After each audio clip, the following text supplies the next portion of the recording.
I'm asking the bigger question of who am I? Who am I really? My answer is I am God's child. I am that which is born of all that is. I am, as Pierre de Chardin said, a spiritual being having a human experience, come trailing the breath of the ancestors yet, but trailing the breath of the angels, and understanding that because I am connected to the source of all that is possible for me. And what do I want?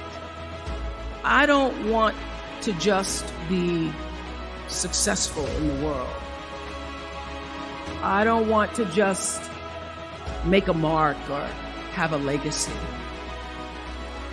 The answer to that question for me is I want to fulfill the highest, truest expression of myself as a human being.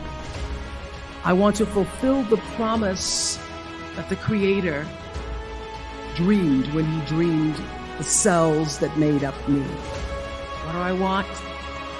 You must have some kind of vision for your life. Even if you don't know the plan, you have to have a direction in which you choose to go. I never was the kind of woman who liked to get in a car and just go for a ride. You want to be in the driver's seat of your own life, because if you're not, life will drive you. Knowing who you really are in this space and time that we embody. That's number one. What do you want? Who are you? Number two, you must find a way to serve. Martin Luther King said that not everybody can be famous, but everybody can be great, because greatness is determined by service. Now, we live in a world where everybody wants to be famous and where we admire people for just being famous. We think being known brings us value. The truth is, all of that will fade in time. Service and the significance that you bring to your service is that which is lasting. So to be able to, whatever your occupation or job or talent or gift is, our honorees today getting doctorate degrees, to apparently opposite fields, HIV and AIDS and the spoken word. But what they have in common is service, using the spoken word in service to community in the world, using your knowledge and information about HIV and AIDS and medicine in service to the world. And if you look at all the most successful people in the world, whether they know it or not, they have that paradigm of service.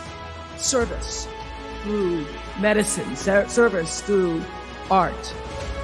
Using whatever it is you produce, your product, as a way of giving back to the world. When you shift the paradigm of whatever it is you choose to do to service, and you bring significance to that, success will, I promise you, follow you. Be excellent. Let excellence be your brand. Everybody talks about building a brand. I never even knew what that was. When people would say, you're a brand, I would say, no, I'm just Oprah.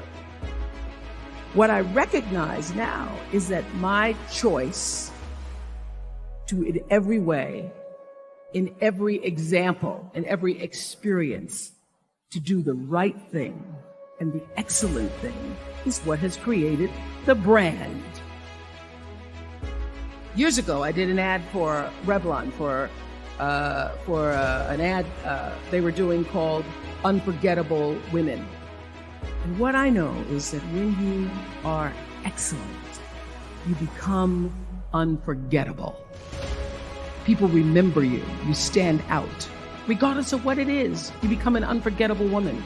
And that is what we all want. We want to be unforgettable and not forgettable. So doing the right thing, even when nobody knows you're doing the right thing, will always bring the right thing to you. I promise you that. Why? Because the third law of motion is always at work. For every action, there's an equal and opposite reaction. That is so true in all of our lives. Everything you even try to do to me, already done to you. So you don't have to worry about revenge or getting back at somebody, making sure they pay. You just have to do the right thing, and the right thing will follow you even when people don't support it. I remember many times on my show. There are many shows y'all never saw. And the reason you didn't see them is because I got the last vote. The most important thing I have come to know in doing the right thing and making the right choices is understanding what we talked about yesterday.